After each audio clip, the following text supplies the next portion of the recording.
지난주에 그 말씀을 살펴봤습니다. 이스라엘의 왕이 없을 때에 우리가 제멋대로 신앙에 빠질 때 위험성이 얼마나 위험한가를 말씀을 통해서 살펴봤습니다. 레위 자손 중에 한 사람, 그 한 사람의 잘못이 그 한 사람이 그냥 스쳐갔던 그 일상의 삶이 얼마나 그 민족 자체를 곤란하게 만들었는지를 보여줬습니다. 세 가지로 지난주에 살펴봤는데, 먼저는 나의 위선이었습니다. 레위 사람이 자기의 비열한 행동이 있었죠. 그 아내 되는 첩이었죠. 아내를 방치하고 시체를 토막내서 숨겼던 그 일들, 타인의 죄에만 관심을 가지고 이스라엘 민족에게 복수를 선동했던 그 모습을 여러분 아마 기억하실 겁니다. 그것은 위선의 극치였습니다. 두 번째는 레위 사람이 나 대신에 내 첩을 폭행하여 그 여자가 죽었습니다라고 말했지만 사실은 그 아내 내면 속에는 자기 자신이 그 아내를 바깥으로 내보냈던 그 장면이 있었죠. 그것을 교묘하게 숨겼던, 그래서 지난주 설교 제목을 진실이 왜곡된 진실, 그렇게 제가 표현을 담았던 모습이 아마 여러분 기억을 하실 겁니다. 그리고 세 번째가 이스라엘 자손들도 그렇고 베냐민 자손들도 그렇고 이 두 무리가 이제 싸움을 하게 되는데, 이 두 진영 다 서로 자기 잘못을 숨기는 선택을 하게 됩니다. 내가 잘못한 것이 있으면 드러내야 되는데 그렇지 아니하고 자기 잘못을 숨기고 자기 고집과 오만했던 그 자존심을 어떻게든 감추고 싶어가지고 그렇게 나서는 모습을 우리가 봤습니다. 결국에는 그 결과 화해 대신에 전쟁이 일어나고 말았습니다. 그래서 오늘 본문으로 들어가면 이 싸우는 장면들이 등장을 하고 있습니다. 이스라엘 연합군과 베냐민 군사들이 이제 전쟁을 하게 되는데, 이스라엘 진영의 군사들이 몇 명이냐면 우리가 읽었던 대로 40만 명입니다. 굉장히 많은 숫자죠. 그런데 베냐민 자손의 숫자를 보니까 2만 6천 명입니다. 이 바위에 계란 던지는 형태가 될까 참 두려울 정도죠. 그런데 이 많은 이스라엘 진영의 40만 명과 베냐민 지역의 2만 6천 명, 그리고 그 땅 기브아 땅에 700명의 군사가 또 모집이 됐는데 그렇게 해봐야 얼마 되지가 않습니다. 이 인원이 이제 싸움이 일어나는 전쟁이 시작돼 버렸습니다. 수적으로 볼 때는 이스라엘의 연합군이 반드시 이겨야 됩니다. 그런데 기가 막히게도 세 차례 전쟁이 치러지는데 오늘 본문에 그 내용이 담겨져 있습니다. 이 세 차례 전쟁 중에 첫 번째, 두 번째 전쟁은 약소하기 짝이 없는 약소한 이 군사를 가지고 싸웠던 베냐민 자손이 대승을 거두게 됩니다. 그것도 엄청난 군사를 무찌르는 장면이 등장을 하게 돼요. 그리고 첫 번째, 두 번째에 이스라엘 연합군이 이제 실패를 하고 이제 세 번째에 가서야 이들이 승리하게 되는 그 장면이 본문에 드러나고 있습니다. 그런데 특이한 점이 있습니다. 여러분, 이렇게 수적으로 훨씬 많은 이스라엘 연합군이 두 차례에 걸쳐서 이제 패하게 되는데 전술에 있어서 문제가 생겼을까? 아무리 생각을 해봐도 전술에 문제가 있다 할지라도 40만 명이 2만 6천 명에게 진다라고 하는 것은 이게 과연 가능한 일일까? 아무리 생각을 해봐도 지금처럼 뭐 과학이 발달하거나 드론 폭탄이 날아가거나 이렇게 하지 않는 이상 수적으로 싸워야 되는 그때 당시의 전쟁 상황으로 봤을 때 질 수 없는 상황입니다. 그런데 이렇게 가서 세 번째 승리하게 되는데 문제는 뭐냐 하면요, 전술의 큰 문제보다도 더 중요한 게 있습니다. 뭐냐 하면 이 베냐민 자손과 싸워야 하는 이스라엘의 연합군 40만 명이 이들이 뭐라고 하냐면은 세 차례 전쟁을 치르는 동안 이스라엘 연합군이 여호와 하나님께 하나님 이 전쟁을 어떻게 하면 좋겠습니까? 물었다는 겁니다. 한쪽은 40만 명이 물었습니다. 그런데 한쪽은 묻지도 않았습니다. 그런데 이 전쟁 속에 하나님께 묻고 들어갔는데 1차 전쟁과 2차 전쟁은 대패하게 되는 이런 모습이 있습니다. 그래서 오늘 이 말씀의 중점은 뭐냐 하면 첫 번째와 두 번째 싸움이 실패한 이유가 무엇일까? 그것을 먼저 찾아보고 두 차례 모두 하나님과 소통한 이후에 싸움이 임했는데 결과는 실패해버렸지 않습니까? 그래서 두 가지 이야기를 먼저 나누고 난 뒤에 마지막 세 번째 이야기를 살펴보도록 하겠습니다. 첫 번째 싸움입니다. 이스라엘 자손이 일어나서 이 연합군이 베델이라는 지역으로 올라갑니다. 그곳에서 하나님께 여쭈었습니다. 이 싸움을 해야 되니까 그래도 배운 건 있지 않습니까? 신앙 교육을 받았으니까 올라가서 하나님께 물었습니다. 이렇게 묻습니다. 우리 가운데에 어느 지파가 먼저 올라가서 베냐민 자손과 싸우면 됩니까? 이렇게 물었습니다.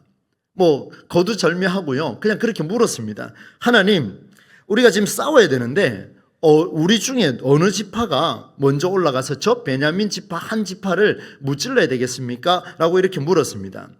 생각을 해보니까 맞는 것 같아요. 연합군이 움직이려고 하면요, 서로 여러 지파가 있으니까 어느 지파가 선두에 서느냐에 따라서 전쟁이 승리할 수도 있고 패할 수도 있기 때문에 이 어느 지파가 먼저 가야 되는지 전술을 물어보는 것은 너무나 당연한 이야기였습니다. 그때 주님께서 이렇게 대답을 합니다. 유다 지파가 먼저 올라가거라. 하나님 응답이 떨어졌어요. 오늘 우리 시대처럼 막 귀에 이렇게 잘 들리지 않는 시대가 아니라 하나님 직접 말씀하셨습니다. 그래? 그렇다면 유다 지파가 먼저 올라가라. 그러면 될 거다. 이렇게 이야기를 하셨습니다. 이스라엘 연합군이 다음날 아침에 지체하지 않고 출동을 합니다. 말씀대로 유다 지파가 먼저 선두에 섰습니다. 먼저 올라가고 뒤를 따라서 연합군이 같이 움직였습니다. 기브아를 마주보고 전투 태세를 갖추었는데 기가 막힌 일이 벌어지죠. 격전하는 싸움의 현장에서 이스라엘의 연합군이 베냐민 자손과 싸웠는데 대패합니다. 무려 몇 명이 죽냐면요, 오늘 성경 말씀대로 기록을 보면은 2만 2천 명이 죽었다, 그렇게 기록을 합니다. 베냐민 자손의 그 출정한 인원이 몇 명이냐면은 앞서 말씀드렸던 대로 2만 6천 명, 이렇게 제가 말씀을 드렸지 않습니까? 그런데 싸워서 지금 무너뜨린 인원이 몇 명이냐면 2만 2천 명을 쳐 죽였습니다. 굉장한 일입니다, 여러분. 손실은 지금 두 번째 문제고, 적군을 무찔렀는데 출정한 수만큼에 해당되는 어마어마한 숫자를 무찔렀습니다. 정말 당혹스럽습니다, 여러분. 이 일을 어찌하면 좋겠습니까? 출정하기 전에 하나님께 묻지 않고 갔다면 이 성경 해석이 참 멋지게 나올 것 같은데 분명히 물어보고 간 거예요. 안 물어봤으면 제가 이 자리에서 어떻게 이야기하겠습니까? 여러분, 무슨 일이든 하나님께 묻고 시작합시다. 이렇게 이야기하면 끝이 날 문제예요. 그런데 묻고 갔다라는 거예요. 하나님께 물었는데 왜 패해야 됩니까? 하나님께 물었는데 왜 승리를 하지 못하느냐, 이 이야기입니다. 그런데 이 말씀을 처음에 묵상하면서 참 억울했습니다. 하나님, 그래도 물었던 사람이 갔을 때는 이겨야 되고 묻지 않았던 베냐민 자손은 패하는 게 상식적으로 맞지 않습니까? 제 안에 그런 이야기가 좀 쏟아 나왔습니다. 그런데 말씀을 깊이 묵상하는 가운데에 하나님의 음성을 듣게 됐습니다. 성경을 통해 보는데요, 이제 그 이야기를 좀 나누겠습니다. 이스라엘 연합군이 하나님께 물었습니다. 우리 가운데 어느 지파가 먼저 올라가서 싸우면 됩니까? 라고 물으니까 하나님 말씀하셨죠. 유다 지파가 먼저 올라가라, 응답하셨습니다. 그런데 잘 보세요. 하나님의 응답은 승리할 것이다 라고 하는 약속을 응답한 게 아니라 그들이 묻는 말에만 답했습니다. 여러분, 이걸 아셔야 됩니다. 그들이 묻고 있는 대답만 해주셨습니다. 하나님, 우리가 어느 지파가 앞에 나가면 싸울 수 있겠습니까? 누가 먼저 올라가면 좋겠습니까? 라고 물었더니만 하나님 뭐라고 이야기했냐면, 그래, 유다 지파가 먼저 가거라. 그 답을 하신 거예요. 하나님 응답을 안 한 게 아니고요. 승리에 대해서는 어떤 말도 묻지도 않았고 하나님도 대답을 하지 않았습니다. 사랑하는 여러분, 이 첫 번째 이야기를 우리 삶에 한번 적용을 해보겠습니다. 현 시대를 살아가는 우리도 하나님께 묻고 그에 대한 응답을 기대합니다. 우리는 끊임없이 묻습니다. 이런 일 저런 일로 주님께 묻지만 그에 대한 응답이 주어졌을 때 잘 한번 기억해 보십시오. 하나님이 내게 응답이 주어졌을 때 우리는 주님과의 대화 중에 없었던 내용을 하나님께 책임으로 돌릴 때는 없었는지, 본문 말씀은 이걸 우리에게 경고의 메시지로 전달해 주고 있습니다. 다시 한번 말씀드립니다. 우리가 하나님께 이런 일 저런 일 가지고 많이 묻습니다. 하나님, 이렇게 살아서 되겠습니까? 어찌하면 좋겠습니까? 내일 누구를 만나야 되는데 무슨 말부터 하면 좋겠습니까? 라고 묻고 다 우리는 가고 마음속에 하나님 감동을 주신 대로 대답을 합니다. 그런데 하나님은 그 감동을 허락해 주시고 마음을 열어주셨는데 결국에는 문제가 풀리지 않을 때 우리는 무엇을 가지고 말하냐면은 하나님과의 대화 중에 없었던 내용을 가지고 하나님, 이 문제를 왜 이렇게 만들었습니까? 라고 말할 때가 있더라는 겁니다. 저는 이 본문을 보면서 참 많은 생각을 했습니다. 우리 하나님께서는 정말 디테일하시구나, 세밀하시구나. 나와 소통을 할 때에, 저와 소통을 할 때, 여러분과 소통할 때에 하나님은 정말 세밀하게 우리와 소통하기를 원하시는구나라는 사실을 말씀을 통해 보게 되었습니다. 여러분, 그들의 기도와 우리의 기도가 하나님이라는 분에게는 관심이 없고 오로지 전술, 해결되어야만 하는 문제에만 관심이 있기 때문에 우리는 하나님께 또 다른 이야기를 책임을 전가할 수 있다는 그런 내용을 우리가 첫 번째로 살펴볼 수가 있습니다. 이제 두 번째 싸움을 한번 보겠습니다. 이스라엘 자손이 첫 번째 싸움에서 몇 명이 죽었다 그랬습니까? 22,000명이에요. 많이 죽었습니다. 참패입니다. 참패. 이 생각만 해도 억울하지 않습니까? 그러나 그들은 포기하지 않고요, 다시 전열을 갖추었습니다. 그리고 뭐 하냐면 다시 전열을 갖추어서 첫날 모였던 그 베델로 모였습니다. 그리고 하나님께 나아갔습니다. 베델로 올라가서 날이 저물도록 울며 부르짖었습니다. 참 정말 이기고 싶은 마음이 간절했던 것 같아요. 얼마나 간절했으면 긴 시간 울다가 밤이 새도록 그렇게 날이 저물도록 그렇게 하나님께 부르짖었습니다. 그때 울다가 지친 상태에서 하나님께 묻습니다. 이렇게 묻습니다. 하나님, 우리가 다시 나가서 형제 베냐민 자손과 싸울까요? 이렇게 물었습니다. 하나님, 우리가 다시 나가서 그 형제 베냐민 자손과 싸울까요? 라고 물었습니다. 이때 우리 주님 말씀하십니다. 그래, 올라가서 싸워라. 또 묻는 말에만 하나님이 대답을 하셨어요. 이 참 기가 막힌 이야기입니다.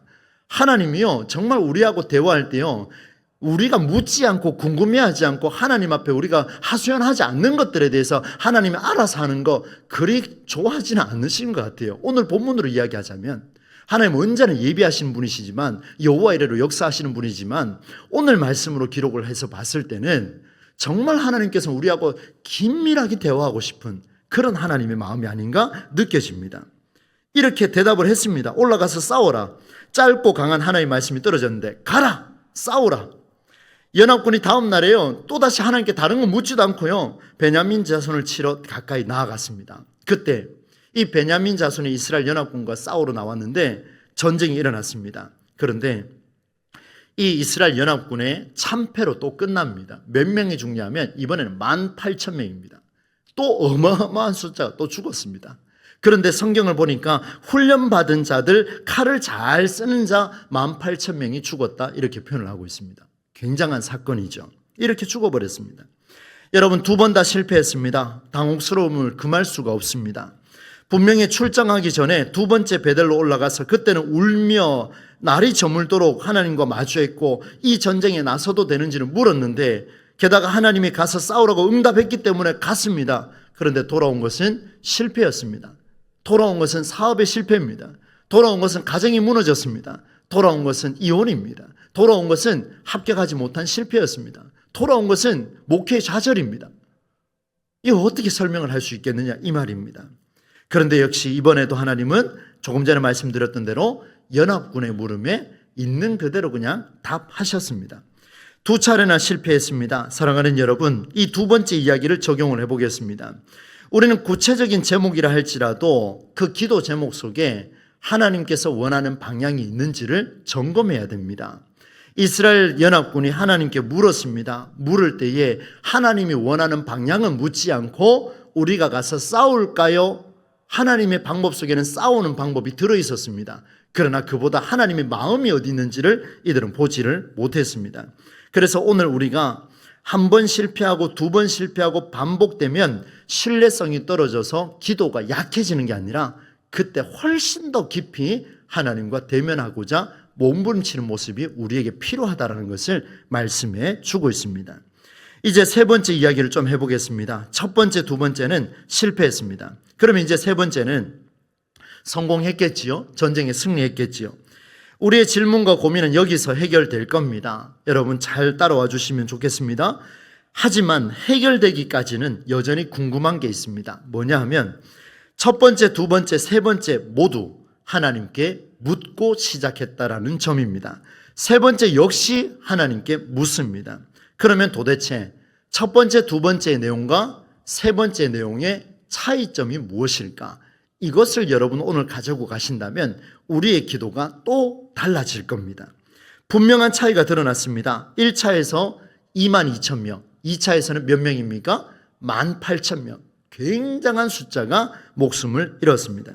참패하고 기운이 다 빠져버렸습니다. 이런 그들이 다시 베델로 또 올라갑니다. 저는 이 정도 되면은 가고 싶지 않을 것 같아요. 가고 싶지 않을 것 같아요. 그런데 이스라엘 자손은요, 또 올라갔습니다. 그곳에 가서 이번에는요, 달랐습니다.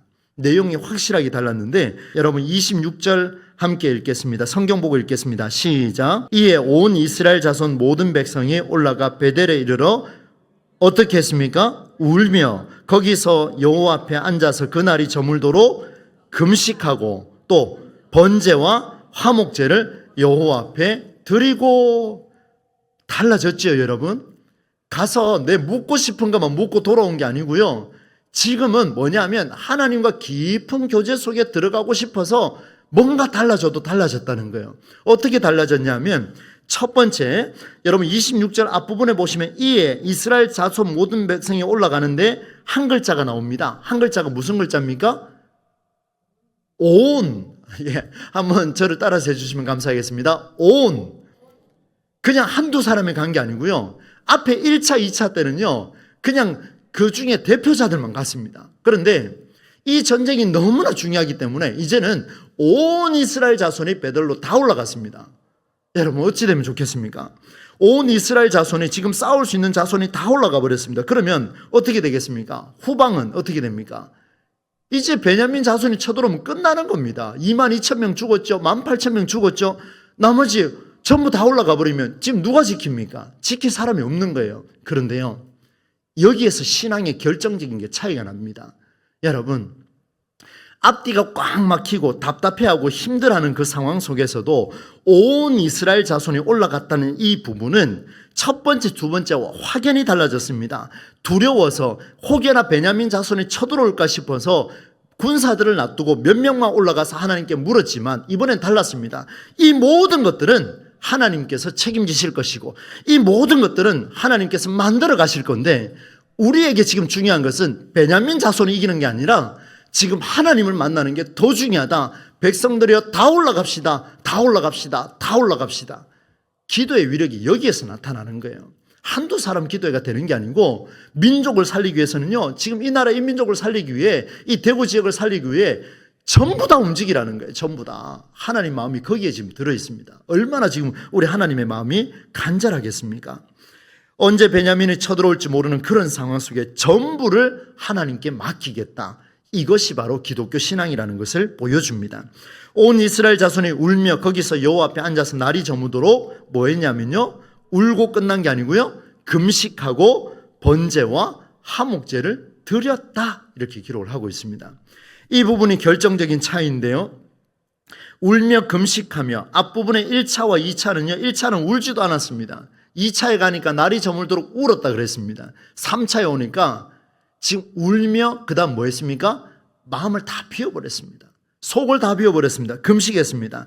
그 다음에 했는 게 뭐냐면 번제와 화목제를 드렸습니다. 하나님과 우리의 인생 속에 죄 많은 이 죄를 하나님께 번제로 다 태워드리겠습니다. 그리고 두 번째가 화목제로, 여러분 성경의 레위기 말씀에 가면 그렇게 표현하고 있습니다. 나와 하나님과의 관계를 회복하기 위해서 제사를 드리는 게 뭐냐면 화목제입니다. 나와 하나님과의 관계를 회복하기 위해서. 그러니 보십시오. 우리에게 나타난 수많은 문제들, 지금 이스라엘 자손이 마주했던 이 베냐민 자손과의 싸움 현장 속에서 이들이 달라진 게 뭐냐 하면, 그때 동안까지 1차, 2차까지는 하나님과의 관계는 신경도 쓰지도 않았는데 3차에 딱 와서 달라진 게 뭐냐면 이게 바로 문제였구나. 나와 하나님의 관계가 지금 성립이 되지 않았구나. 내가 지금 하나님과의 관계 속에서 내가 어떤 위치를 가진지를 내가 깨닫지 못했구나. 이제서야 깨닫고 하나님 앞에 번제와 화목제를 올려드렸습니다. 사랑하는 여러분, 첫 번째, 두 번째 싸움에서 하나님께 물으며 싸움을 시작했지만 정작 그들이 이 전쟁을 왜 하는지를 몰랐습니다.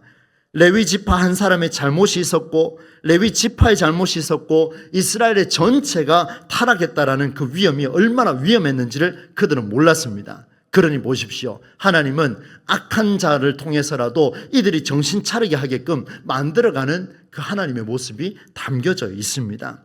그야말로 영적으로 무지함을 보여주는 그 대목이 오늘 본문의 내용이 아니겠습니까? 이렇게 말씀드린 이유가 있습니다. 세 번째 싸움에 출정하기 전에는 달랐습니다. 조금 전에 말씀드렸던 대로 울며 금식하며 번제와 화목제를 드리면서 참여하고 회복하고 하나님과의 관계를 바로 세워가려고 몸부림쳤습니다. 그때 이들이 발견한 게 있습니다. 뭐냐면 27절 말씀 보겠습니다. 27절 함께 읽겠습니다. 시작. 이스라엘 자손이 물으니라. 그때에는 이스라엘 자손이 여호와께 물으니라. 그때는 무엇이 거기에 있었다 그랬습니까? 하나님의 언약궤. 1차, 2차 때도 베델에 올라갔는데 왜 못 봤습니까? 못 본 거예요, 여러분. 여러분 성전에 올라오실 때요, 내 문제만 집중하고 올라오면 하나님 말씀은 들리지 않습니다. 내 문제만 집중하면 이전에 선포됐던 수많은 메시지가 있는데 그 메시지가 나를 살리고도 남고 내 가족을 살리고도 남고 엄청난 메시지가 선포됐는데 그걸 관심 갖지 않으면 그 말씀이 있었는지도 보지 못하더라는 거예요. 그러나 어느 순간 하나님과의 관계가 딱 회복되는 순간 선포되는 그 메시지가 얼마나 위력이 있는가를 우리에게 보여줍니다. 그래서 제가 이 목회 훈련을 하면서 지금도 저는 훈련 과정이라고 생각합니다. 제가 언제까지 목회를 할지는 알 수 없지만 그 훈련 과정 속에서 저는 주구장창 이렇게 외치는 게 있습니다. 말씀이 말씀으로 선포되게 해달라. 내 이야기가 선포되는 게 아니라 주의 말씀이 말씀으로 선포되게 해 주옵소서. 이게 간절한 이유가 있습니다. 여러분이 그냥 왔다 할지라도, 형식적으로 왔다 할지라도 성령께서 그 말씀으로 강력하게 역사하셔서 그동안 보이지 않았던 하나님의 언약궤가 오늘은 대충 왔다 할지라도 하나님의 언약궤가 보이게 하여 주시옵소서. 이게 위력이 아닙니까, 여러분? 우리 동부제일교회가 이 길을 한번 걸어가야 됩니다. 저도 그 길을 걸어야 되고 여러분도 그 길을 걸으셔야 돼요. 그래야 하나님께서 담보해 주십니다. 엄청난 담보가 이 본문에 드러나고 있습니다. 그 실제적인 응답을 함께 읽어보겠습니다. 여러분 27절과 28절, 27절을 읽었는데요. 27절, 28절 연속으로 같이 한번 읽어보도록 하겠습니다. 시작. 이스라엘 자손이 여호와께 물으니라. 그때에는 하나님의 언약궤가 거기 있고 아론의 손자인 엘르아살의 아들 비느하스가 그 앞에 모시고 섰더라. 여기까지요. 엘르아살의 아들 비느하스가 그 앞에 모시고 섰더라. 지금 본 거예요, 이제. 그전에도 분명히 섰을 텐데. 맞지 않습니까? 이제야 본 거예요. 그 다음에 계속 읽어봅니다. 이스라엘 자손들이 읽습니다. 시작. 이스라엘 자손들이 여쭈기를 우리가 다시 나아가 내 형제 베냐민과 싸우리까 말리까 하니. 이제 묻는 방법이 달라져 버렸습니다. 하나님, 저 베냐민 자손 어찌하면 좋겠습니까? 세 번역으로 제가 읽어드릴게요. 우리가 또다시 올라가서 우리의 동기 베냐민 자손과 싸워도 되겠습니까? 하나님, 아니면 그만둬야 하겠습니까? 이제 정신을 차린 거예요. 이제 내 동기라는 걸 이제 깨달은 거예요. 하나님이 전쟁을 허락한 게 맞습니까? 어찌하면 좋겠습니까? 그때 우리 하나님께서 이렇게 답을 하십니다. 여호와께서 이르시되부터 갈 수 있습니다. 28절 시작. 여호와께서 이르시되 어떡하라고요? 올라가라. 그리고 그 다음 말씀이 놀랍습니다. 읽어봅니다. 시작. 내일은 내가 그를 네 손에 넘겨주리라 하시는지라. 할렐루야. 하나님 응답이 멋지게 살아났습니다. 평소에도 나와 하나님과의 관계 속에 번제와 죄를 속함을 받고 화목제를 드리며 하나님과 나와의 이 긴밀한 관계가 회복되지 않으면 하나님의 언약궤가 있어도 말씀이 선포되어도 여러분 통독하면서 깨달음이 있어도 깨달아지지를 않더라는 거예요. 오늘도 우리 목사님 앞에 나와서 그냥 말씀하시네, 말하고 있네, 이걸로 끝나버리는 거예요. 좋은 이야기 듣고 한번 웃고 가면 기분 좋다, 그걸로 끝나는 거예요. 여러분 한국교회 강단이, 죄송합니다, 제가 이렇게 또 열을 내는 이유가 있습니다. 강단을 한번 보십시오. 말씀이 살아있는가? 살아있는 교회는 달라요, 여러분. 분명히 다릅니다. 전국에 많은 교회가 있지만 살아있는 교회는 달라요. 우리 교회가 그 길을 가야 되지 않겠습니까? 하나님 말씀이 살아있는 것을 내 두 눈으로 목도하는 순간 어떤 일이 벌어지느냐? 그때 하나님 말씀하십니다.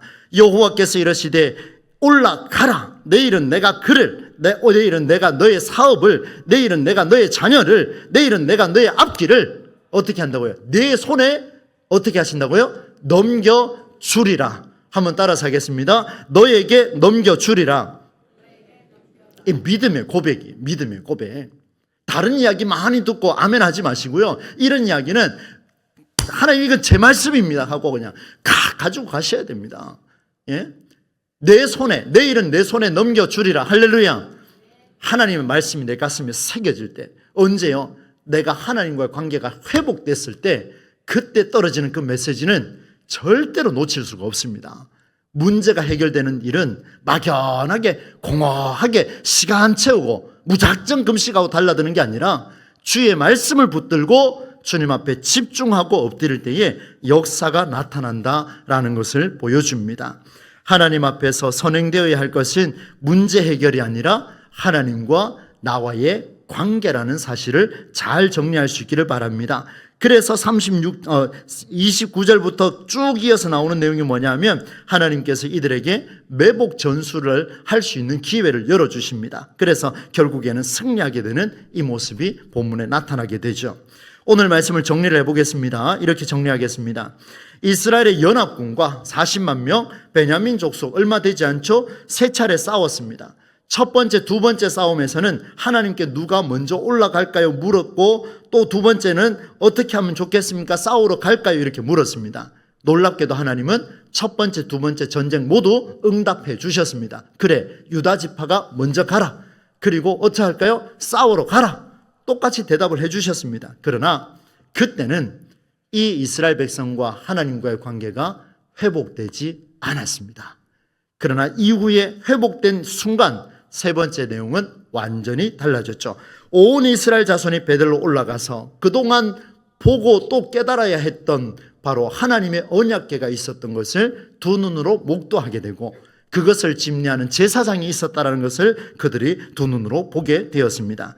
그리고 난 뒤에 물었습니다. 하나님, 제 혈육, 제 동기, 저 자손과 싸울까요?